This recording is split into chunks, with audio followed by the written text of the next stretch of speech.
inside the pork box from Farmer Grade. You're gonna get 4 of those bad boys. Patented cattle system. What fans are operational. Percentage full of the feed bin. A week of laughter and learning.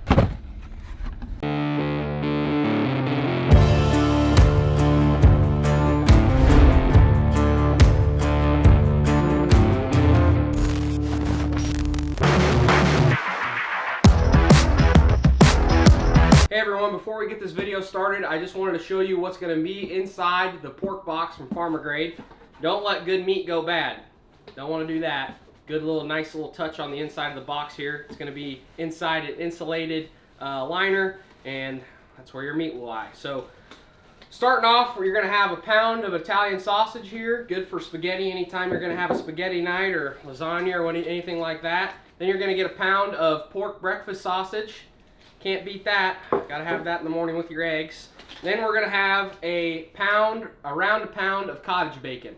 And this is bacon that comes from the shoulder. If you've never had cottage bacon, it's really, really good and it tastes real similar to regular bacon. Then we'll have about a pound of regular smoked bacon here.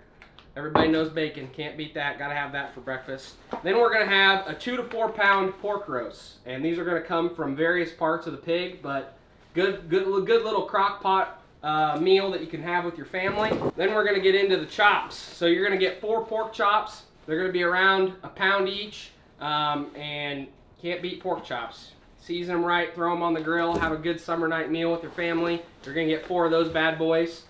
And that is what is gonna be inside the box. So this box is gonna go live. The website's gonna go live. You can go get it June 25th.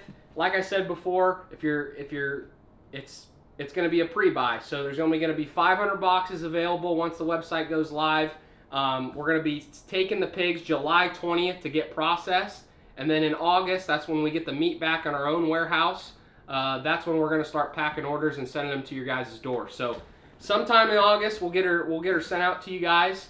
But I just wanted to show you what's going to be in there. Go get your box June 25th. And if you want to get informed before the website goes live, you can sign up on our email list on farmergrade.com right now. Put in your email and we'll give you kind of some updates and some kind of exclusive emails that nobody else will get unless you sign up. So you can do that in the meantime. So see you the 25th. I am ready to jingle my bells. The bus is loaded. I'm ready for a week of laughter and learning. If you get us there in one piece. Oh, don't you worry. I'm 10 and 2 all the way. I was gonna hold out for a barbecue because as soon as we hit the fairgrounds, I'm gonna be sniffing out the barbecue. But damn, I haven't had breakfast yet. It's a long drive up there, so I got a sausage biscuit with cheese. So Gotta support the industry. absolutely, it's the pork owns breakfast, so we got to embrace breakfast. So not too bad.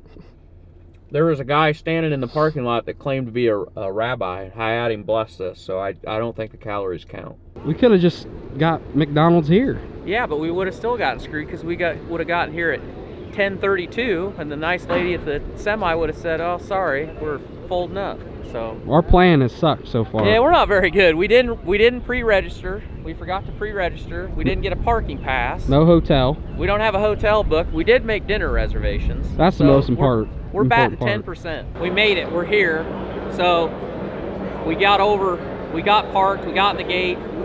We've been trying to fight our way through the crowd, and the first stop inside the door is AP. One of the products that they got that's brand new, and it's actually not even out yet, and we'll let him tell you about it, but it's really a way that for people that have an older control that don't want to spend the money or are in a situation where they can't make that switch yet, you can make your old control new again, so to speak. It gives you the functionality of the new edge control when you might still have the AP Expert. What AP is showing off today, a lot of you have got a control that is not what we would call a smart control, and probably thousands of them out there maybe. And what are you guys doing, or what are you putting out that's new and different for those guys? Yeah, Torque, thanks. We are working towards doing what we call AP Connect, where you add this small card into either, well, we call these legacy controls.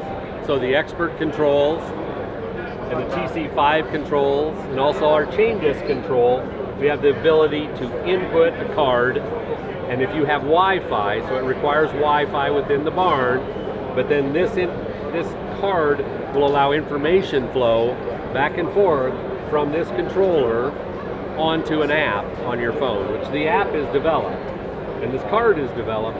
Now we need to continue to add features to that. Only certain controls are supported today, the most popular, so the VT110 or the PN110. Those controls are going to be the first ones on the list, and we'll continue to develop deeper depending on demand. Ultimately, the next step is on these cards, we're going to have that ability to remotely manage the control to some degree. Adjust set point, what fans are operational, humidity, different information exchange, as well as remote command and control is the ultimate plan. So your goal is to give you some of the functionality that you would have with, say, the new Edge control if you have an existing platform. Right. Give you some of that new functionality. Right, if you've got something that you like, you don't want to tear it off the wall, this gives you the ability to use the existing information and update it somewhat. It'll never go as far as the Edge, but with a platform that you're comfortable and confident in managing,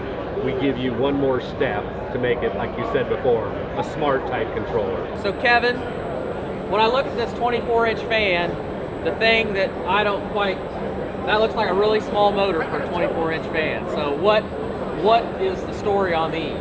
Well, this is our new 24-inch variable frequency fan.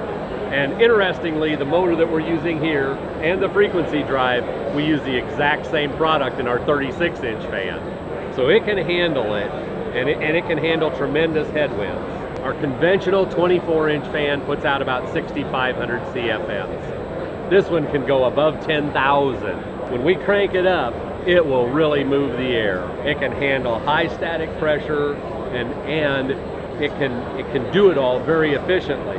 When we're running this fan at lower speeds, it is tremendously efficient and saves a ton of electricity. Nurseries or finishers where you've got 36 and 54-inch fans also, that's where you can really save your dollars in terms of the efficiencies of those fans when they run at the lower speeds. So the goal with these fans, it's not so much the top line number as far as the maximum output, it's more about sizing a system to where you can run them at a lower speed, because that's where your efficiency comes from. The idea is we have to run them at low speeds to earn that savings in terms of efficiencies. But we still have to, when it gets hot enough outside, we've got to run them at high speeds. We don't want to have twice as many fans as necessary, but we do want to manage them appropriately and run them at lower speeds where they're most efficient. All right, so we're over here at the Barn Tools booth, and I'm here with Drew. He's going to give us a rundown on their new BinTalk bin sensor. BinTalk is our newest sensor as part of the BarnTalk platform.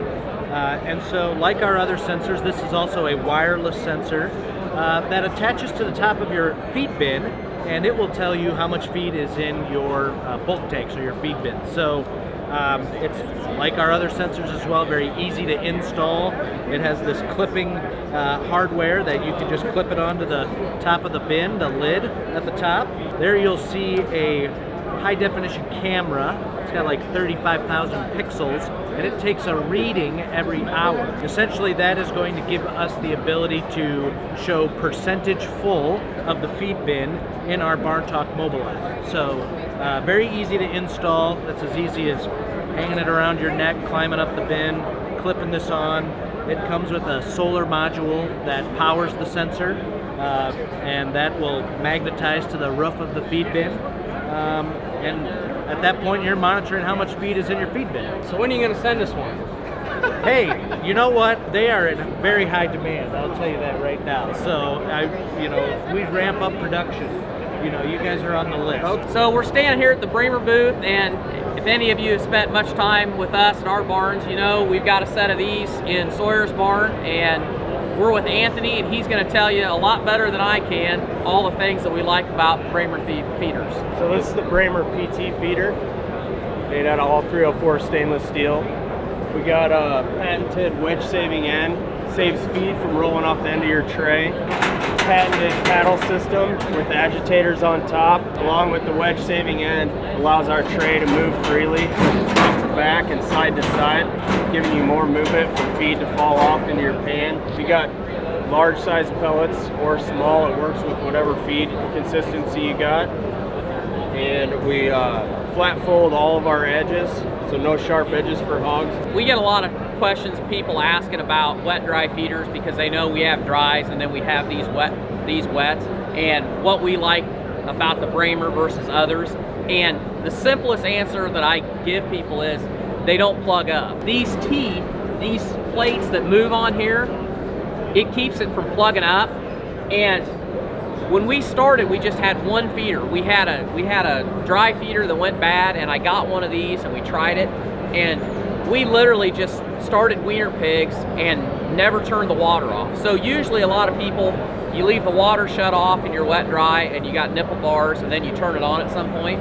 In that pen, we just left it on, and I was amazed, really that's what sold me. I was amazed how we were just able to start pigs without it plugging up, without having it flowing over with feed, and that's what sold us. And we're about 3 years in, they've been super dependable. Our trip to Des Moines wouldn't be crap if we didn't make a pivotal stop at Krispy Kreme donuts. We don't have any of these near us, so gotta get them where you can. Only be better if they fried them in bacon grease.